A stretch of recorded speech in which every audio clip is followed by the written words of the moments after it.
Good morning, good morning, good morning, everybody. Well, I am Pastor Nick. It is Marketplace Monday. I am excited. We had such a wonderful time last night at our church Christmas party. For all those of you who couldn't make it, I pray God that you can make it next year because we had a really good time, man. We had a white elephant thing, I think was the star of the show. So we'll probably do a little something to try to promote that a little bit bigger next year. Anyway, it was a great time. It was the first year we had all the kids there. I think they had a great time. Jeremiah's son Ezra is going to get a special reward when Pastor Nick gets back because I saw a video of him opening his present and he was obedient to the letter of the law, and I appreciate that. So anyway, I hope some of the other kids did the same thing. But anyway, good morning, everybody. It is Marketplace Monday. Thank you all for joining. Good morning, Cindy. Good morning, Michael. Amanda, good morning. There's Jeremiah. Good morning, Jeremiah. Cynthia, good morning.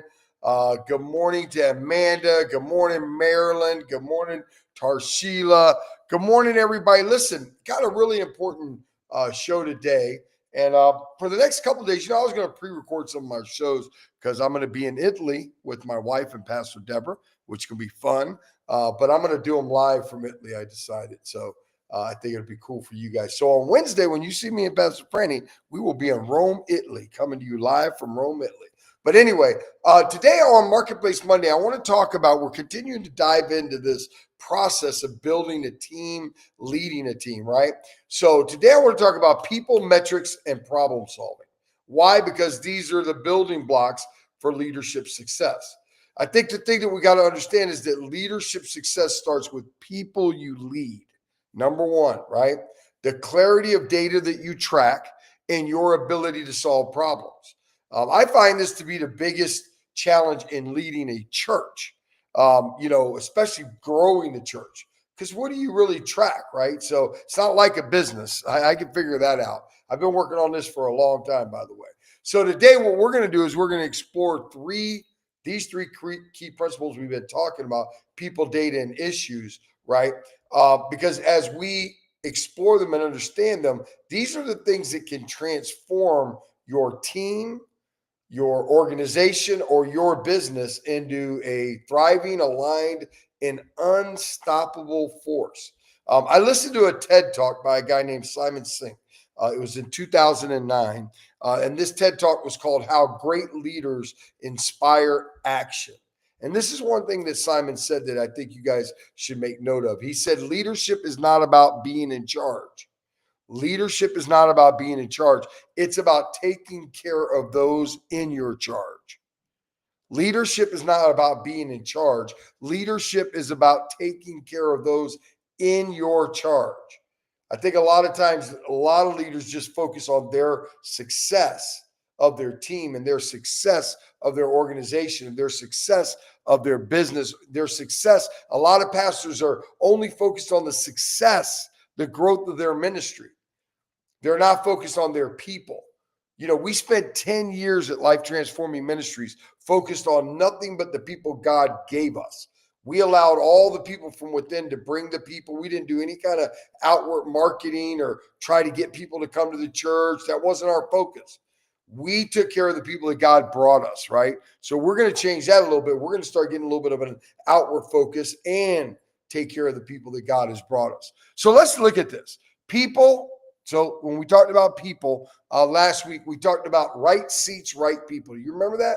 Right seats, right people. Why does that matter? Well, here's why. A talented misfit, write this down, can disrupt just as much as a poor performer. A talented misfit.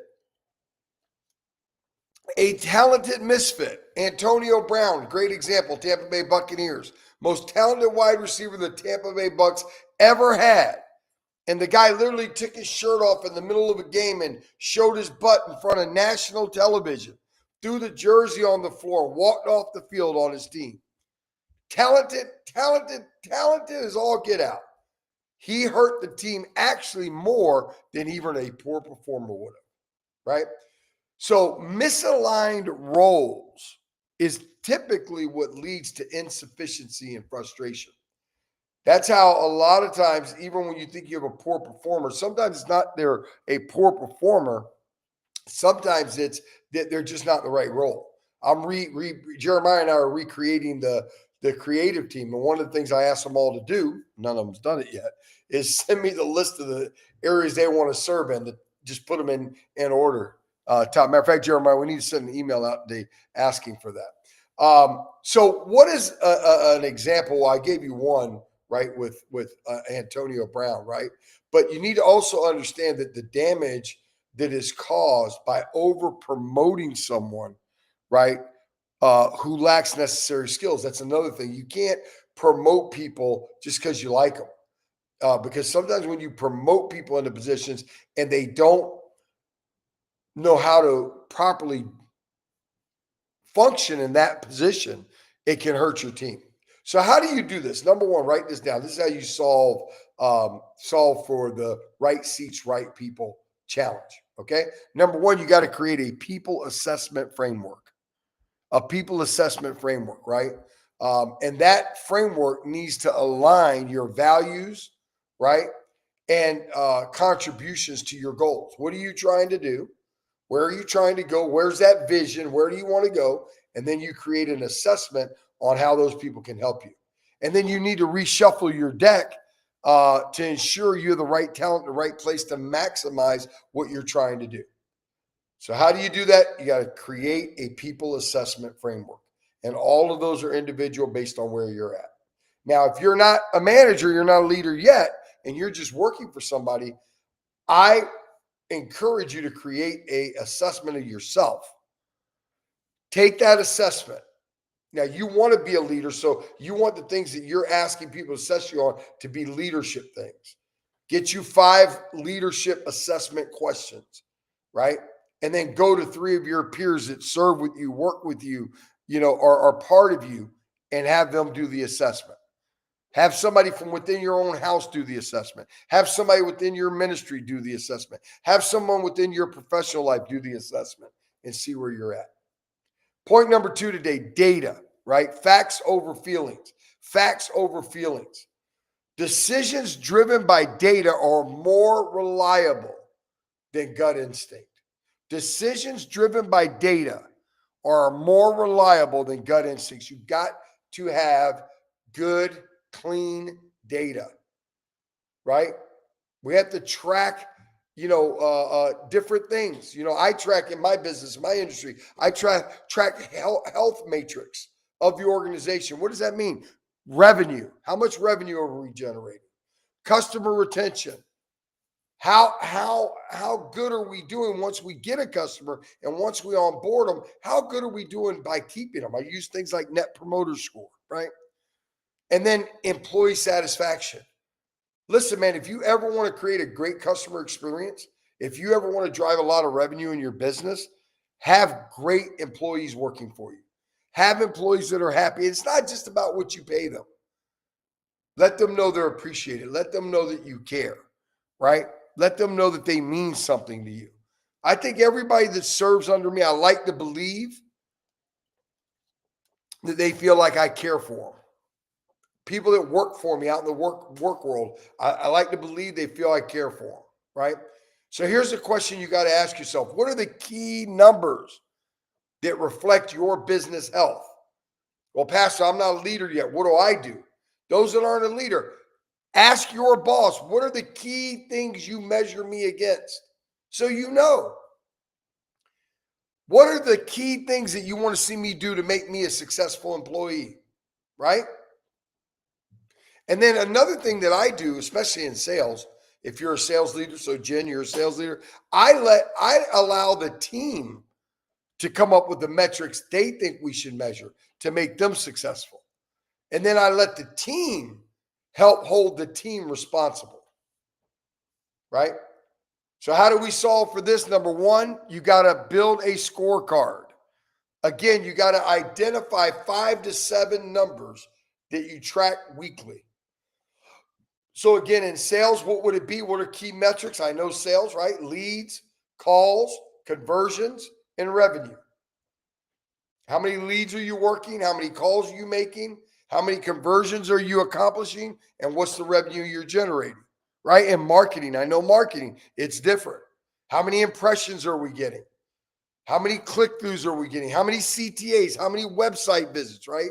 There are specific strategies and numbers for each business. Figure out which apply to you.